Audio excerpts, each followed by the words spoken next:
Ce n'est absolument plus le cas de la population actuelle, mais là encore, ce que je vous dis, c'est vrai pour la France, mais c'est vrai pour Mesdames, au-delà de ce que vous faites, comment vous incarnez ces deux grands principes. L'année qu'on a fait sur les volets innovation, développement économique, sur les volets formation.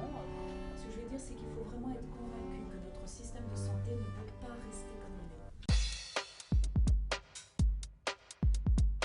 Il y a beaucoup de projets en ce moment qui sont lancés et qui sont très intéressants parce que ce sont des projets métiers. C'est-à-dire que déjà les industriels, nous avons réussi à faire comprendre que des solutions, notamment des solutions du numérique, ne s'imposaient pas, elles se co-construisaient et notamment avec les professionnels de santé. Donc ces grandes expérimentations que nous avons appelées de nos voeux, comme les territoires de santé numérique ou Autonomadome sur le volet du vieillissement de la population, elles sont en cours et nous nous mettons tous ensemble. En général, on répond en consortium de façon à répondre du mieux possible à ces grandes expérimentations. On va apprendre énormément et faire beaucoup pour la population concernée. Maintenant se pose la question du financement pérenne de ces grandes innovations. Là encore, un gap de changement est à anticiper, comprendre, c'est-à-dire que ces grandes expérimentations qui préfigurent des grandes transformations de notre système de santé, santé au sens large du terme, il va falloir les financer de façon pérenne. Et là, d'autres discussions sont en cours.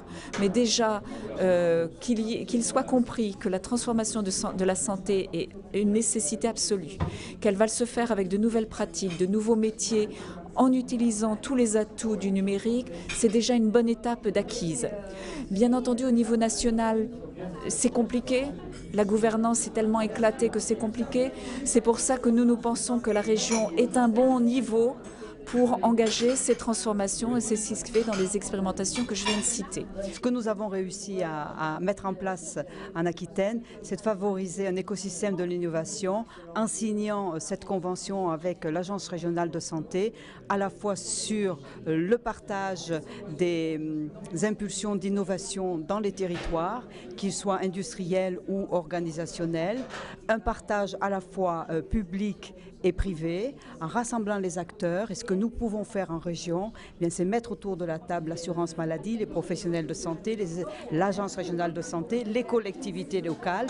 Nous avons des projets qui émanent des professionnels de santé et donc on voit bien qu'en région, on peut tout à fait imaginer les solutions sanitaires, médico-sociales et d'organisation dans les territoires qui satisfont les populations et qui sont une émanation des propositions des professionnels de santé. Et je crois que c'est important de souligner à quel point les professionnels sont capables d'innover des solutions intelligentes pourvu qu'on sache les accompagner à la fois sur le plan financier, mais aussi rassemblés dans un écosystème de R&D qui sont soutenus et impulsés par les régions.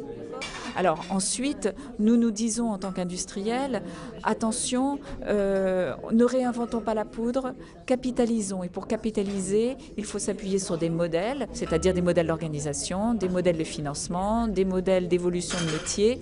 Ne réinventons pas la poudre parce qu'on n'a plus le temps de le faire et on n'a surtout plus l'argent de réinventer la poudre. Voilà, donc on essaye à chaque fois qu'un acteur métier, un médecin, un hôpital, une maison de retraite a un projet, de dire attendez, est-ce que vous avez pensé au site web? Est-ce que vous avez pensé à la hotline métier? Est-ce que vous avez pensé au service à la personne de proximité physique avec lequel vous travaillez?